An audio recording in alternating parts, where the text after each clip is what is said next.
Assalamualaikum warahmatullahi wabarakatuh. Selamat datang di Dokter Ji di VM. Kali ini Dokter Ji mau kasih tahu kalian nih.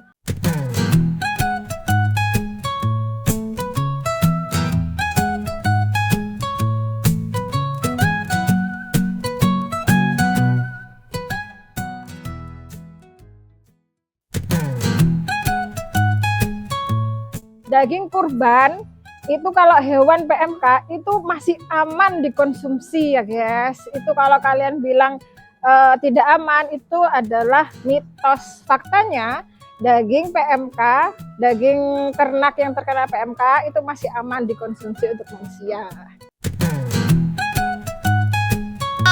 Itu adalah mitos. Faktanya cingur kaki dari ternak yang terkena PMK itu aman dikonsumsi oleh manusia.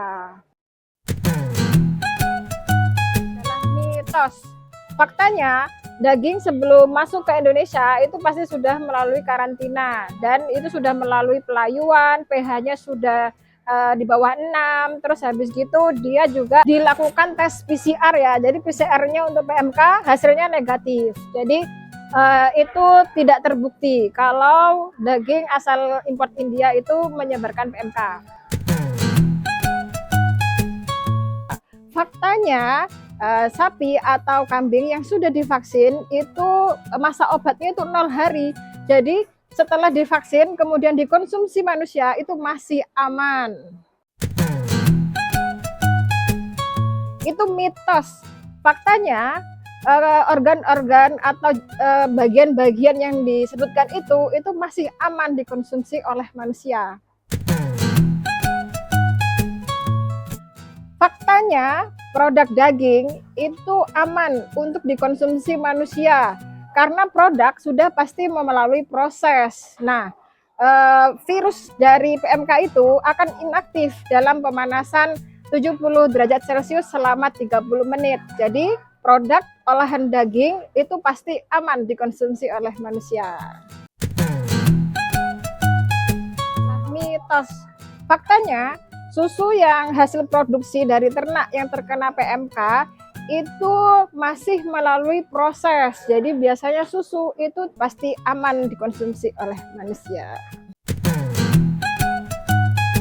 Itu mitos. Faktanya daging kambing atau domba yang terkena PMK itu boleh masihan di sate ataupun di steak asalkan well done dan itu masih aman dikonsumsi oleh manusia. Nah, itu mitos. Faktanya menurut MUI itu masih diperbolehkan untuk dijadikan hewan kurban selama gejalanya masih ringan dan tidak berat. Kalau gejala berat itu seperti sudah pincang, tidak mau makan, nafsu makan menurun, itu yang tidak boleh dijadikan hewan kurban. Jadi berdasarkan mitos dan fakta yang sudah dipaparkan, dapat diambil kesimpulan bahwa ternak, kambing, domba, sapi, pasca PMK itu aman untuk dikonsumsi oleh manusia. Jadi kalian nggak perlu khawatir nih untuk beli ternak pasca terkena PMK, sudah pasti aman.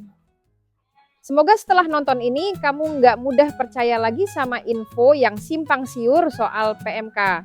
Yuk jadi pemilik ternak yang lebih cerdas dan kritis. Kalau kamu punya pertanyaan atau mitos lain yang masih kamu ragukan, tulis di kolom komentar ya.